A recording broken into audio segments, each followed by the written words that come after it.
takut takut di tenggelam ART juga. Gitu, saya tidak mau berspekulasi tentang bagaimana di Indonesia, tapi berdasarkan jurisprudensi, kalian bisa cari tahu sendiri.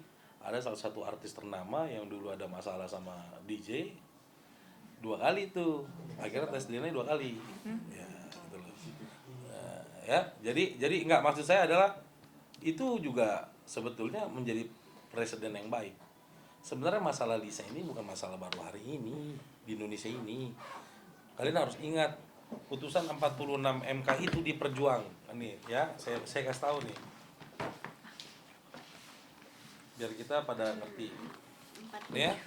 Putusan MK nomor 46 PPU strip 8/2010 ini diperjuangkan 12 tahun lamanya sampai ada putusan ini. Yang artinya mengcover hak-hak anak yang di luar dari perkawinan sangat tidak adil.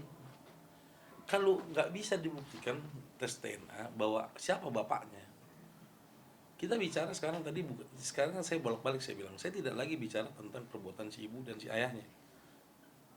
Legalitas saya adalah membela Selin. Selin karena masih di bawah pengampuan atau belum cukup umur secara hukum, itu diwakili oleh ibunya.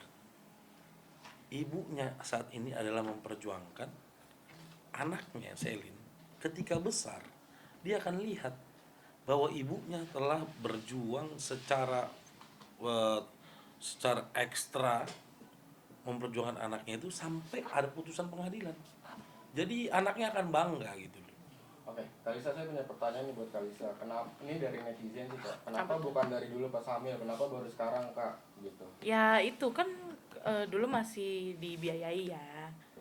Ya maklum lah, gitu wajar lah kalau misalkan di stop terus marah gitu. Artinya Kalisa buka suara setelah tidak mendapatkan betul apa yang kamu inginkan dari iya kan ya? udah ada tuh banyak di podcast kan. Itu udah pertanyaan lama tau Mas.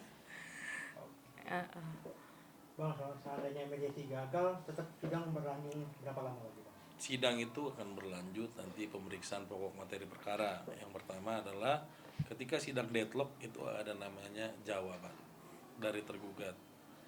Ketika agenda jawaban, lanjut lagi ke jawab menjawab, replik duplik. Yang paling seru nanti itu adalah pemeriksaan bukti.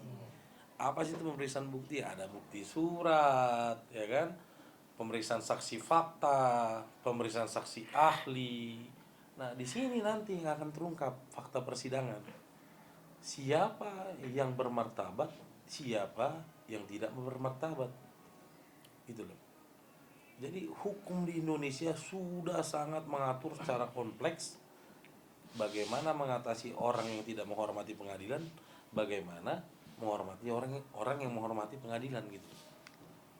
Nah, untuk Kalisa sendiri melihat persidangan hari ini yang dihadiri sama lawyer pihak sana itu seperti apa mungkin, Kak? Aku salut sih ya hadir dari pihak sana, dari tim kuasa hukumnya. Udah situ aja. Tapi berharap ya memang harus ya Bang.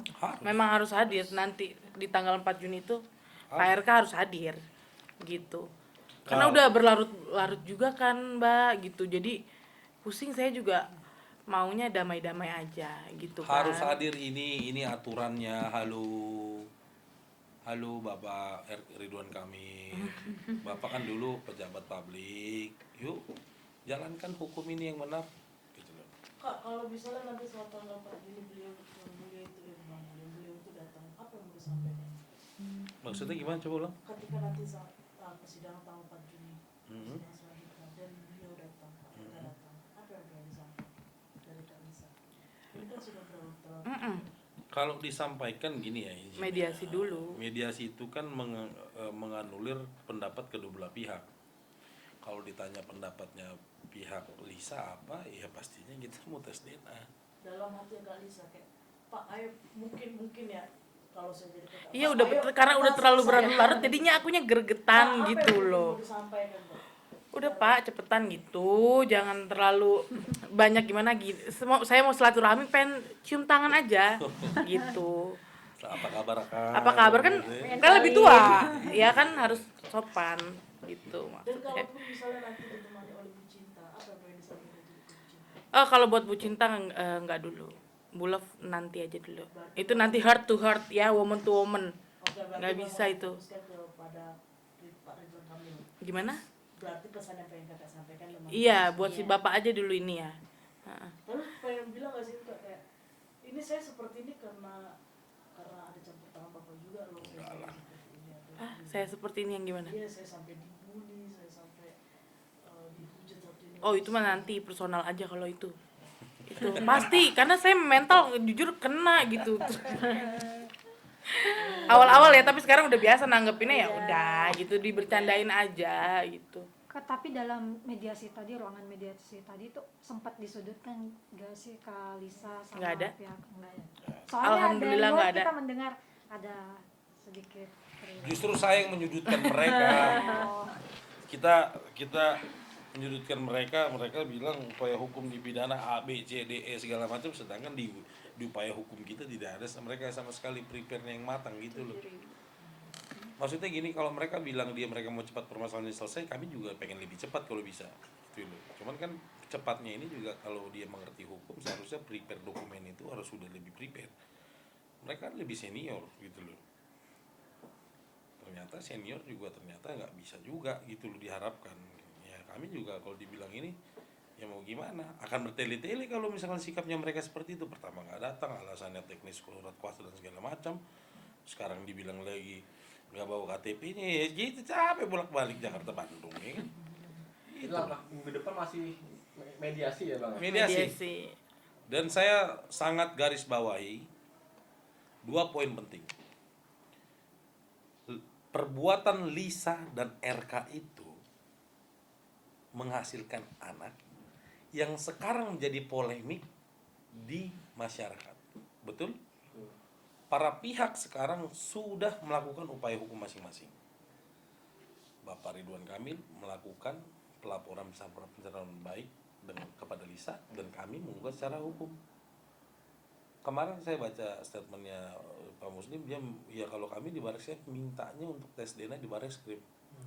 Kalau kami berbeda, kami minta oleh pengadilan.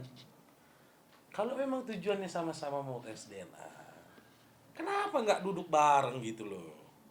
Ya kan kita sudah sangat baik kok ngundang dia secara formal, tapi faktanya apa?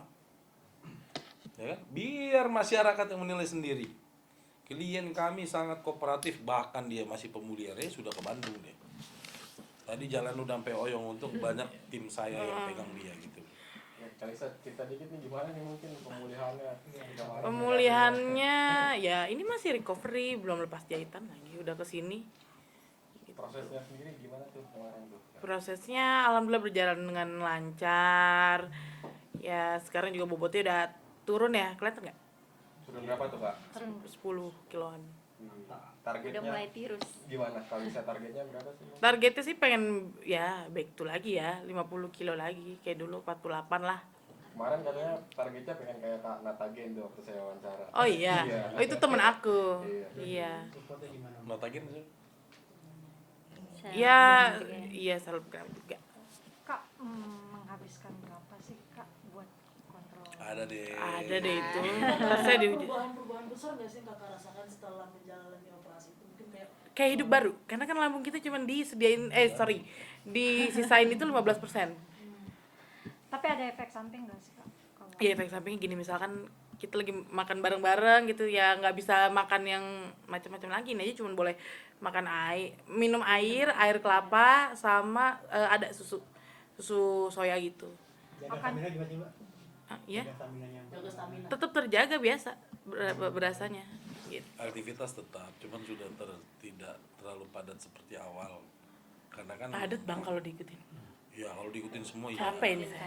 Kak, tapi dari masa setelah selesai operasi sampai proses sembuh seperti biasa, proses recovery itu berapa lama? Butuh waktu berapa lama? Kalau bariatrik itu recovery-nya sebenarnya cepet ya, seminggu juga udah, cuman ya itu mungkin kita harus beradaptasi lagi kayak sama makanan baru kan, kayak ini mbak, kayak organ baru, kayak lambung baru gitu kan, nyambut makanan baru, jadi kayak makanan tuh harus pelan-pelan, nggak bisa yang cepet-cepet gitu nanti muntah. Makanan Berarti kalau dari sebelum operasi sampai sekarang porsi makannya tuh perubahannya jauh banget. Jauh Gimana? banget Bisa lah. dijelasin nggak? Dulu kan rakus banget makan. Kalau sekarang cuman kaldu aja gitu. Air kaldu gitu. Kuah-kuahan gitu. Ada makanan yang dihindarin nggak sih kak, mungkin kak? Ya, Dari banyak. dokter? Mestinya lontong sayur, Rendang. ketoprak. Tapi emang nggak ada kepengenan, Mbak. Kan kalau misalnya kita yang sebelum operasi kan satu piring kenyang. Nah kalau Kalisa mungkin berarti seperempat atau setengah gitu kali kan? Gimana kalau untuk Belum orang bisa yang makan operasi? nasi untuk bulan ini. Sebulan. Jadi ini bener-bener cuman ini aja ya, kayak kaldu yang cair-cair aja.